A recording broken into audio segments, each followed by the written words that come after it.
Oh, selamat pagi. Hey, my name is Fassil and welcome back to another episode of Fassil Eats the World.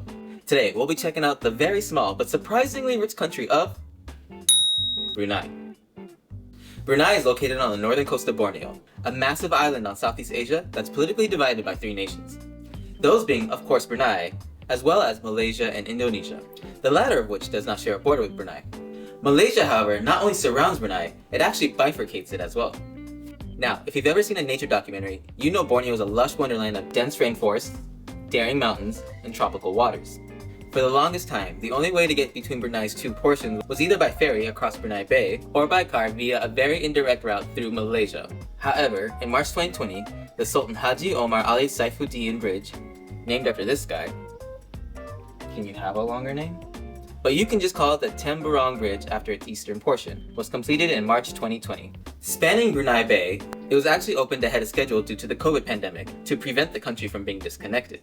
Brunei is an absolute monarchy led by Sultan Hassan al-Bolkiah.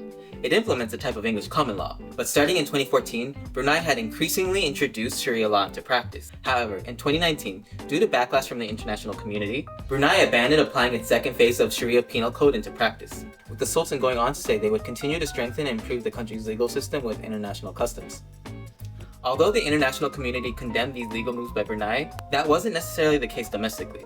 But that's probably due to the fact that the majority of the people are Malay Muslims. Plus, the people have a high standard of living, so there's less to complain about. I mean, the median income of Brunei is higher than that of the USA. Anyway, since I've already mentioned the Malays, let's talk people.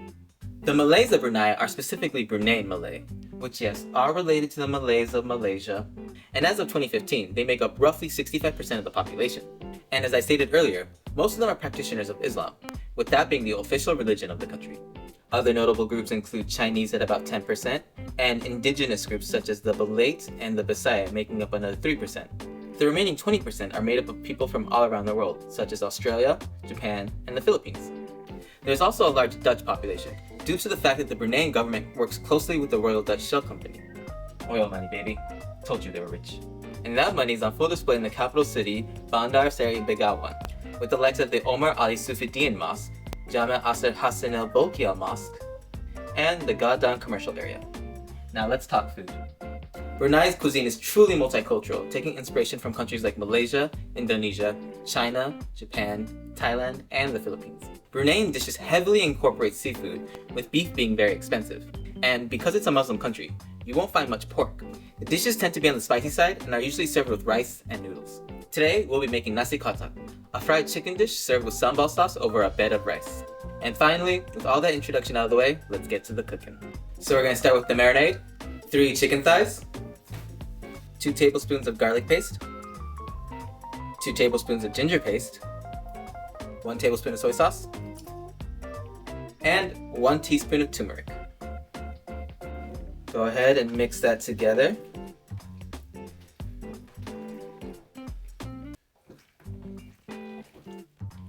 Make sure you get every single piece of chicken incorporated with all these spices. Cover, and you're going to want to let this marinate for about 20 minutes. Next, we'll prepare the sambal sauce, which will begin with a quarter of an onion, chopped, 2 cloves of garlic, that we're just going to leave whole because we're going to put it in the food processor, 1 knob of ginger, sliced, 1 spicy red pepper, sliced, and 2 green chili peppers, sliced. Next, we're going to place our onions in the blender, as well as our green pepper, red pepper, ginger, and garlic, and we're going to blend that into a paste.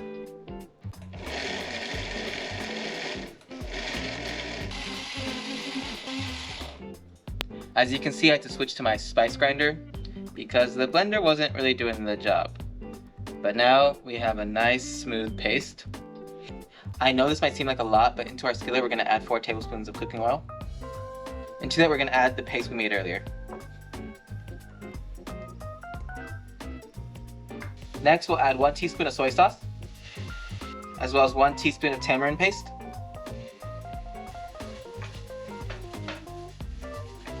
as well as 1 teaspoon of palm sugar. Go ahead and just mix that up.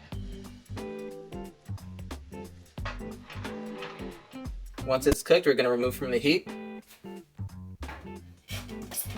After marinating our chicken, we're gonna start by grabbing one, okay, placing it in the egg wash,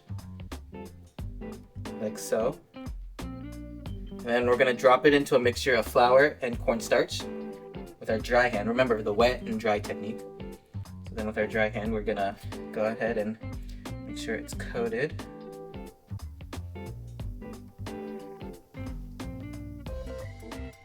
And we're gonna put it on our plate.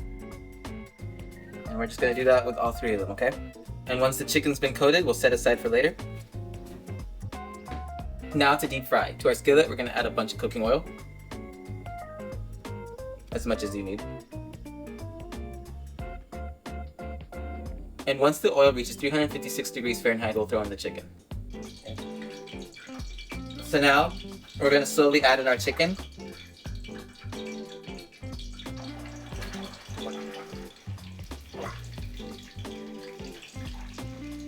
And then this last one we're gonna take out.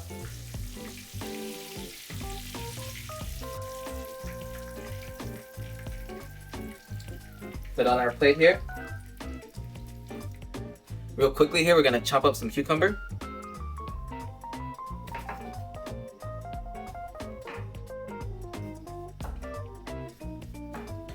So now it's time to plate.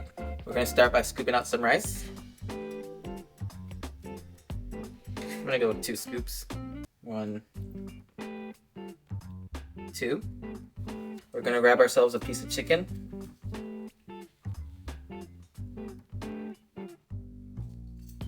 And then we're gonna top that off with our sambal sauce. I think I might have cooked the sambal sauce a little too long. The pictures that I've come across have all been brighter in color. And just like that, we have Nasi Katok. Look at that. Doesn't that just look amazing? It smells good too. Okay, time to dig in. So, I'm just gonna try a piece of chicken by itself first. It's steaming. Do you see that steam? I don't know if you can. Yeah, you can see it on the camera. Dude, it smells so good. It smells so good.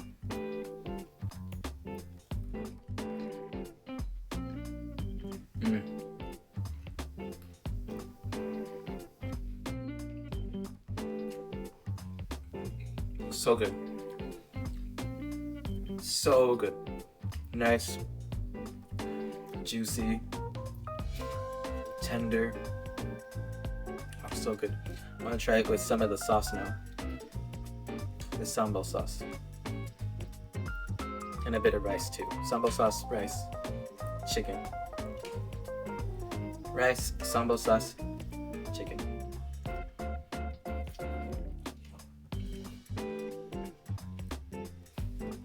That's a winning combination.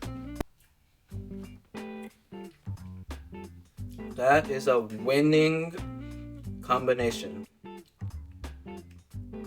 Oh my gosh.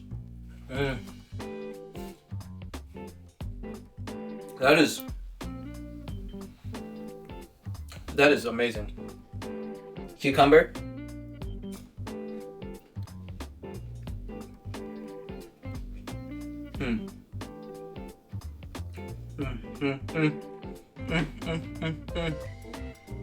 I'm struggling with the chicken. Come on.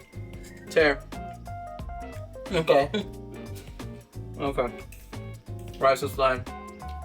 Altogether, the flavors combine very well. Like, very well. The sauce is not too spicy. You get that garlic, that onion, that chili taste, as well as like the slight sourness from the tamarind. How do you pronounce this? Is it tamarind?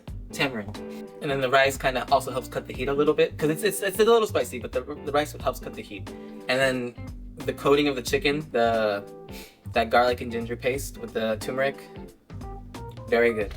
Now, if there were any faults, and yes, there are faults. If there were any faults that I had to say, I would say the chicken, not the bark, not the coating, right? Not the the outside batter, but like the inside, the chicken, it's not the most flavorful. Is it cooked really well? Is it tender? Is it juicy?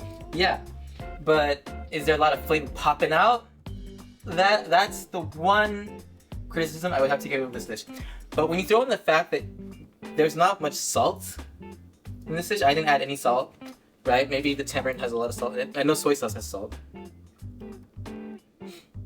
Okay, so yeah, there's some salt in here. I know soy sauce has salt, but other than that, like, I didn't throw in any salt. So yeah, maybe throw in some salt in the future if I was to make this again, which I would, because I have a whole thing of tamarind now, so gotta make use of it. And I got chicken still in the fridge, so would I make this again? Yes. Are there things I would change? Yes. But is this still really good? And is this a good change? Because like recently, all I've been making is stews. Like if you look back at the last couple episodes, it's just been stew. And so changing it up has been fun. Trying something new flavors again. Like I said, I never had tamarind before, so it's fun cooking with that. Oh, and I would also probably make this spicier in the future. You know me, I like my food spicy, so probably a few extra chili peppers. But other than that, I would give this dish maybe like a 6 out of 10, 6, 7 out of 10. I know that sounds low, but it's like, it's really good. Like, and especially it's really fast too. So it's like, if you need a quick dish, and especially if you have like a lot of ginger and garlic and onions in the fridge, and some peppers, I would say this recipe took like 30 minutes total. That's not bad. So if you got 30 minutes to kill, make, what's this called? I've already forgotten what this is called. Okay, let me go check. Nasi Katok, that's what it's called. Go and make Nasi Katok. And if it feels like I'm speeding through this one, like my camera batteries are about to die, so I'm just trying to get this all done before everything turns off. Tell me how I did, where did I mess up? And also, it's a small country, so I can't imagine there's a lot of variation in this dish in such a small country. But if there are variations, let me know. I'm always down to hear it. If you're from the east side or the west side, I think those would be the only two variations, right? The eastern side or the western side. So yeah, let me know if there are variations, how you make it at home. What are the other recipes I should try? I'm very intrigued because it is a very multicultural place. So up next we got Bulgaria. Bulgaria is actually a country I've been to, spent 2 weeks there while I was in college. I got nothing but great memories of Bulgaria. Literally the nicest people I have ever met. The number of people who just went out of their way, like, and I mean out of their way, like, oh, above and beyond to help me, like when I was in a pinch or lost or anything like that, like, just to the people of Bulgaria, thank you so much. And it was in the city of Sozopol. It's on the Black Sea coast. I'm looking forward to this one. I'm looking forward to doing more research. Because of my time in Bulgaria, I've also had a chance to try Bulgarian cuisine while I was there. From what I remember, it was a lot of pork, a lot of soups, and a lot of salad. Pork, soup, and salad. That's what I remember. So I'm looking forward to this one. Maybe it'll remind me of my time there. If you are from Bulgaria and you happen to be watching this episode, please let me know what I should try next. My name is Fassil. This has been Fassil Eats the World Brunei. Until next time, peace.